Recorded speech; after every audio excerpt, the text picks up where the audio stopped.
Good morning, good afternoon, or good evening. Today I'll be reading The Swiss Family Robinson. Chapter 1, Shipwrecked. Many years ago, my family left Switzerland and boarded a ship bound for the sparkling blue waters of the Pacific Ocean. Our destination was an island near New Guinea, where we were to establish a colony. Along the way, we ran into a violent storm. For 6 days, the wind howled and tore at the sails, while the waves pounded against our little wooden ship, tossing it high in the air. On the 7th day, the masts ripped apart and fell into the sea. Several leaks appeared, and the ship began to fill with water. Realizing that the storm had driven us far off course, the frightened sailors fell to their knees in prayer. "You mustn't be afraid," I said to my 4 sons, Fritz, 15, Jack, 13, and Ernest, 11, and Francis, 8, who clung to me trembling.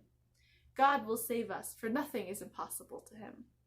My wife, Elizabeth, wiped away her tears and reassured our sons that we would survive this crisis. I admired her courage, but my heart was heavy as I led my family in prayer. "Land ahoy! Land ahoy!" cried a sailor.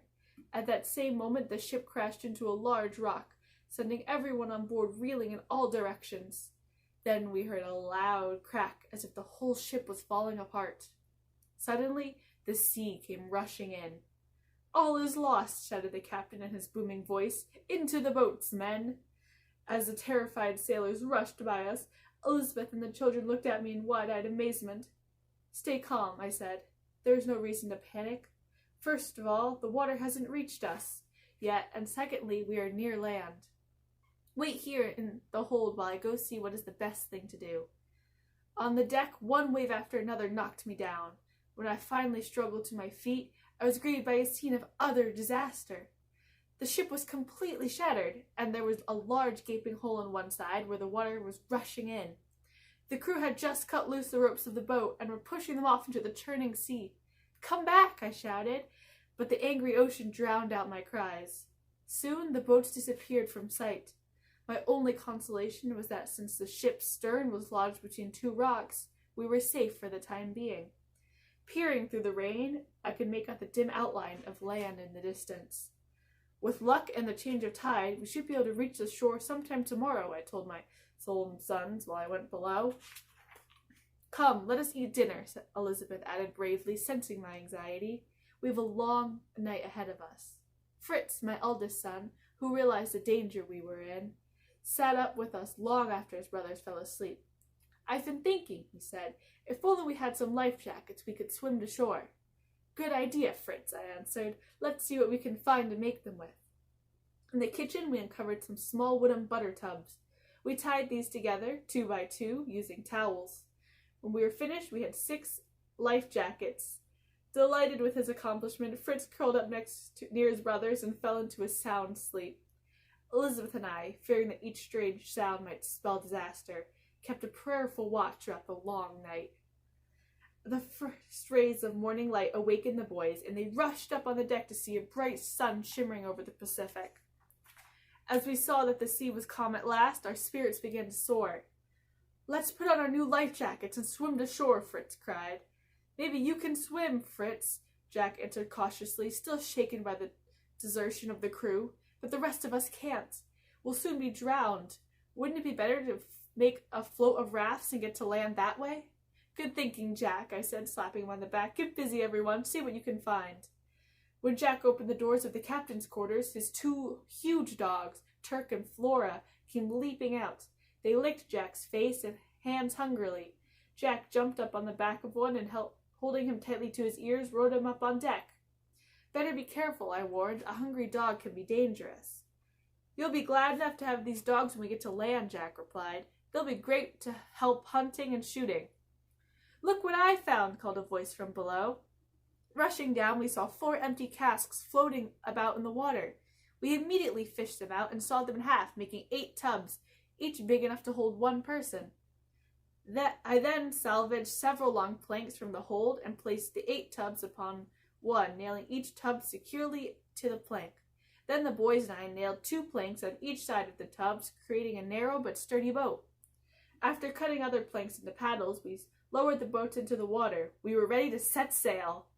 "Wait!" cried my wife, scurrying up from another section of the hold. "You won't believe what I've discovered. A cow, a mule, 2 goats, 6 sheep, and a pig."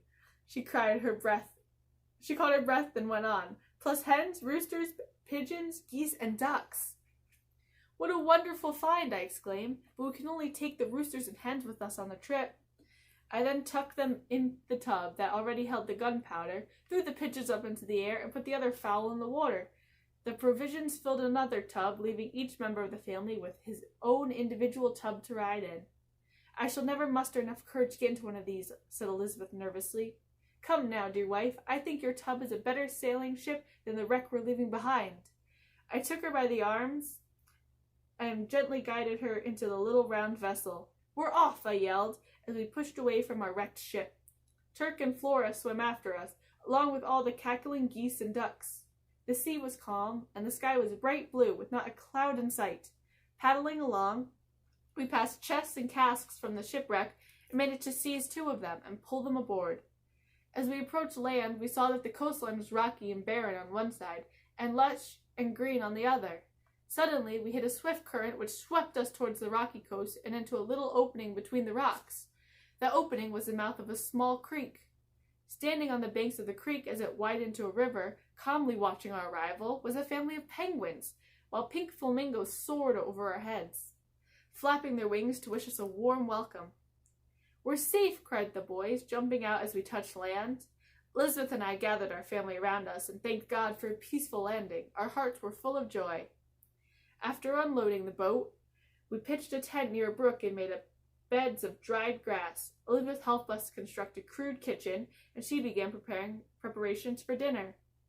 While I was dragging the 2 casks up from the shore, the boys set out to explore the area. Jack found a giant lobster, and Ernest discovered an oyster bed. Fritz returned from the other side of the creek and brought back a gouty, a native pig. He told of beautiful woods and fields where soft green grass for our animals to eat. "Tomorrow, we will return to the wreck and bring all the animals here," I assured him. "Did you see any trace of the crew?" But neither Fritz nor the others had seen even a glimpse of the sailors. After dinner, as the sun sank in the west, we retired to our tent. We had been through a frightful ordeal, but we were grateful to be alive and to be together. And so it was that my family, shipwrecked at sea, spent their first night on a desert island somewhere in the South Pacific. And that is the end of chapter 1.